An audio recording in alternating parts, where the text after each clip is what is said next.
Hi guys, இன்னைக்கு வாங்க நம்ம மீன் குழம்பு பார்க்கலாம். இது நான் கொடுவா மீன் எடுத்து வச்சுக்கிறேன். இதுக்கு தேவையான பொருட்கள் வெங்காயம், தேங்காய், தக்காளி, மிளகு, சீரகம். இப்போ வாங்க இதை எப்படி செய்யலாம்னு பார்க்கலாம். எண்ணெய் ஊற்றிருக்கேன்.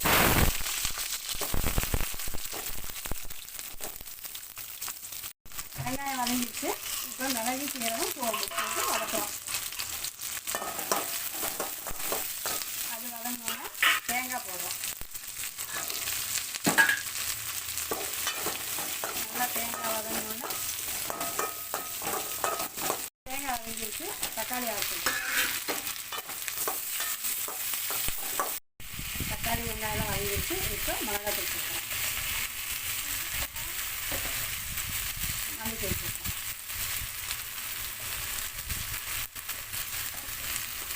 கொஞ்சம் மஞ்சள் தூள் எல்லாம் நல்லா வதக்கிக்கணும். கொஞ்சம் நான் ஒரு லெமன் சேர்க்காத புளி சேர்த்துருக்கேன். நல்லா வதங்கிடுச்சு. இப்போ அதை ஆற வச்சு அரைச்சிக்கலாம். பாருங்க, மசாலா அரைச்சிட்டு வந்து வச்சாச்சு. இப்போ எண்ணெய் ஊற்றிருக்கேன். எண்ணெய் காய்ஞ்சிச்சு. வெந்தயம் போடுறோம்.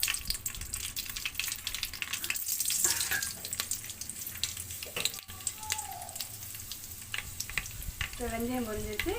வெங்காயம், பூண்டு, பச்சை மிளகாய், கருவேப்பிலை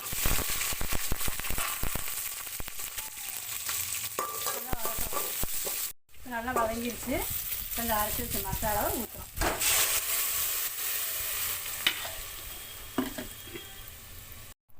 மசாலா கரைச்சி ஊற்றியாச்சு. இப்போ அடுத்து புளி சேர்க்குறோம்.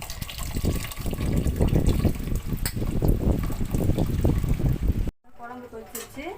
நான் ஒரு பீஸ் மாங்காய் போட்டிருக்கேன். உங்களுக்கு வேணால் நீங்கள் மாங்காய் போட்டுக்கோங்க. மாங்காய் போட்டு மாங்காயும் வெந்துருச்சு. இப்போ மீன் போடுறோம்.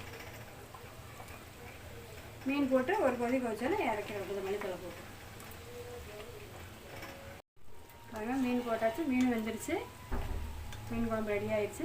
பாருங்கள், எம்மியான மீன் குழம்பு ரெடி. வாங்க சாப்பிட்லாம்.